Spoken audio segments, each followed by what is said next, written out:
লজ্জা করা, শরম করা, লজ্জা করা এবং শরম করা নবীগণের সুন্নাত। লজ্জা করা আর শরম করা এটা হলো আমার নবীর সুন্নাত। সম্মানিত মুসলিম সমাজ, বর্তমান সময় যদি আমরা অ্যানালাইসিস করি, আমাদের মধ্যে লজ্জা কম না বেশি? বলুন না ভাই, লজ্জা কম না বেশি?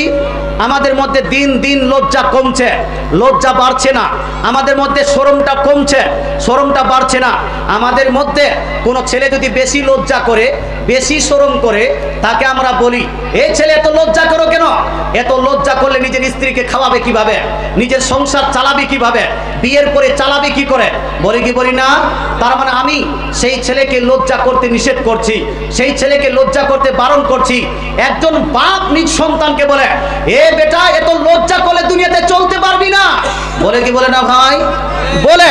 সম্মানিত মুসলিম সমাজ, অনেক মানুষকে দেখা যায় খেতে বসেছে, একটু যদি আস্তে আস্তে করে খায় তো মেজবান মেহমানকে বলছে, ও ভাই বেশি লজ্জা করিয়েন না, খাবার সময় লজ্জা করতে হয় না।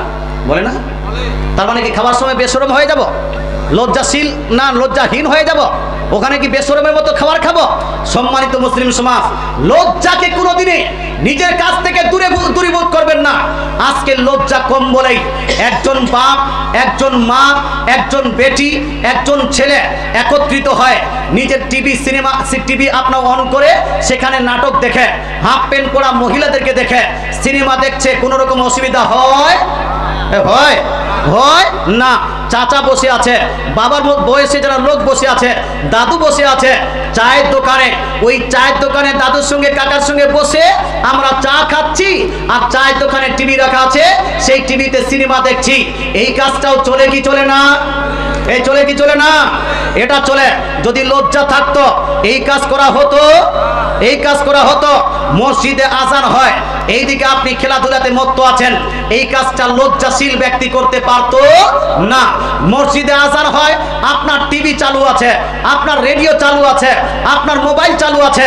যদি আপনি লজ্জাশীল হতেন তাহলে আল্লাহর নামে লজ্জা করে এই টিভিটাকে বন্ধ করে রাখতেন, মোবাইলটাকে অফ করে দিতেন, আপনার কি বলছে রেডিওকে অফ করে দিতেন, কিন্তু আপনি করতে পারলেন না। তার মানে আপনার মধ্যে লজ্জা কমে গেছে। এবার লজ্জা কমলে কি হয়? লজ্জাটা কতটা ইম্পর্টেন্ট জিনিস, লজ্জাটা কতটা গুরুত্বপূর্ণ জিনিস, এটা একটা হাদিস থেকে তো বুঝতে পারলেন। আদম আলাইহিস সালাম থেকে নিয়ে মুহাম্মদ সাল্লাল্লাহু আলাইহি সাল্লাম পর্যন্ত সমস্ত নবীগণের সুন্নাত হলো লজ্জাশীল হওয়া। এছাড়া আমার নবী, আপনার নবী ইরশাদ করেন, বুখারী শরীফ জিল নাম্বার 1 হাদিস নাম্বার 11 মধ্যে নবীজি বলছেন, আল ঈমানু বিসিউম ওয়া সিত্তুনা শুবাতান, বিসিউম ওয়া সিত্তুনা শুবাতান ওয়াল হায়াউ শুবাতুম মিনাল ঈমান। নবী বলছেন ঈমানের 60 এর অধিক, 60 অধিক শাখা প্রশাখা রয়েছে। এর মধ্যে একটি উল্লেখযোগ্য শাখার নাম হলো লজ্জা করা। জোরে বলেন সুবহানাল্লাহ। আমার নবী দ্বিতীয় জায়গাতে ইরশাদ করেন, আল হায়াউ শুবাতুম মিনাল ঈমান, আপনার লজ্জা করা হলো ঈমানের অঙ্গ, ঈমানের অঙ্গ।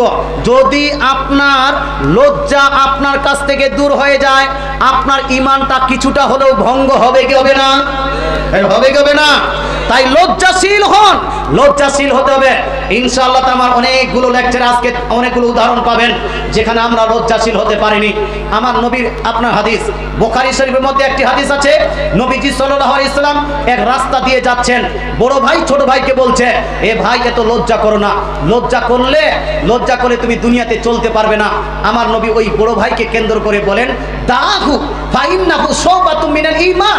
হে আমার উম্মতি শুনে নাও, ছোট ভাইকে লজ্জা করতে নিষেধ করো না, কারণ লজ্জাটা হলো ঈমানের অঙ্গ। জোরে বলে সুবহানাল্লাহ। এই জন্য আমাদেরকে লজ্জাশীল হতে হবে কি হবে না ভাই? হতে হবে।